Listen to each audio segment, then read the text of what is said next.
James Harden has been balling recently. You must give him props for doing this at the age of 35. Last 10 games, he's averaging 25.5 points, 9.4 rebounds per game. The Sixers certainly would be better with him on the team this year over Paul George. I personally didn't care to bring him back at the time, but the plan and the execution from Daryl Morey after the fact makes you think, oh, why didn't they just bring him back? I tweeted on May 28th, 2024, I'm confused with Morey. He deemed Harden not max worthy, then watched him outplay Paul George in the playoffs, but declining Paul George is worth the max because, quote unquote, fit. Paul George fits on paper, but in terms of style, Embiid and George will inevitably turn into your turn, my turn. I also would like to add to that tweet and just say the personality mix between Paul George and Joel Embiid, if you look into it deeper, you could tell, oh,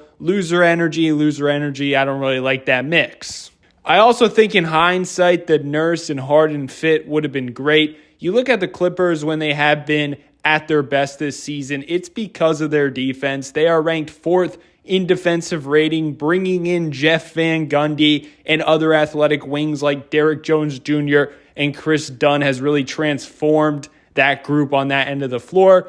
My point is defensive-minded Nick Nurse had this group on the screen rolling until Embiid went down with injury. And everyone before that season expected the Sixers to fall off after losing Harden. I really wish we got a fully healthy season of them, or relatively healthy, so they were at their max potential heading into the playoffs, because I thought they played amazing winning basketball. I would have been fine with adding Harden to that mix and that group because I think Nurse would have gotten the most of Maxey and James Harden together, unlike Doc Rivers, while having an elite defense. And Nick Nurse did have Embiid playing his best basketball in the playoffs despite having one leg. I mean, I think he deserves some recognition of that. Just forget that he's been absolutely horrendous this season, but a lot is out of his control. Not letting him off the hook, I do want him fired, but also, I mean, this group is just broken and fragile and old. That being said, I understand why the Sixers were out on Harden. He's an elite regular season player, inconsistent playoff guy at this point. Just look at the numbers. He had those 2 40-point games versus Boston. That should definitely be appreciated. But taking out those outliers, the numbers weren't so good. 15.1 points, 8.1 assists per game while shooting 30% from the field and 30% from three. My answer to the question in the title is not meeting his asking price, which ultimately led to Harden asking out, was fine in my opinion. And at the time, I was like, okay, let him go. It is what it is. But the decision afterwards makes it look silly because you paid a guy significantly worse than James Harden. And it was right in front of your face in the playoffs before the offseason. I think the Sixers should have went a different route rather than putting all of that max money into one player.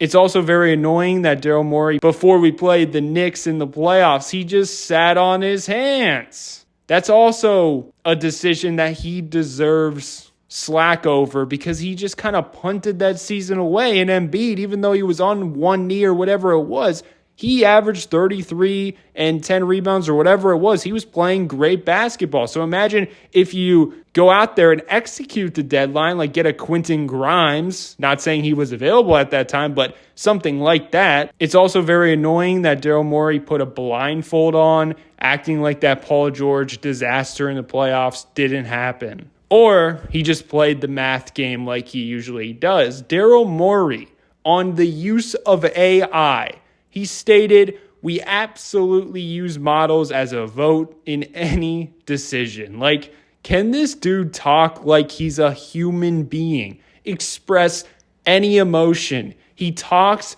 and acts like a robot. It makes me not like him. I'm not going to lie. Now, this tweet was hilarious from Sean Bernard. Just out of curiosity, I asked Gronk. By the way, Gronk is like the AI of Twitter now or whatever. If he would have signed Paul George to a max contract if it was running the Sixers. And this was the AI's response. I'd sign him. The Sixers were at a crossroads, years of playoff flops, Embiid's prime ticking, and a fan base ready to riot. George was the best available swing, and in the NBA, you don't win titles without stacking talent. This literally sounds like Daryl Morey talking. Even if it's pricey and imperfect, his fit with Embiid, a floor-spacing wing who can create, and Maxey, a rising guard who thrives off ball, made too much sense on paper.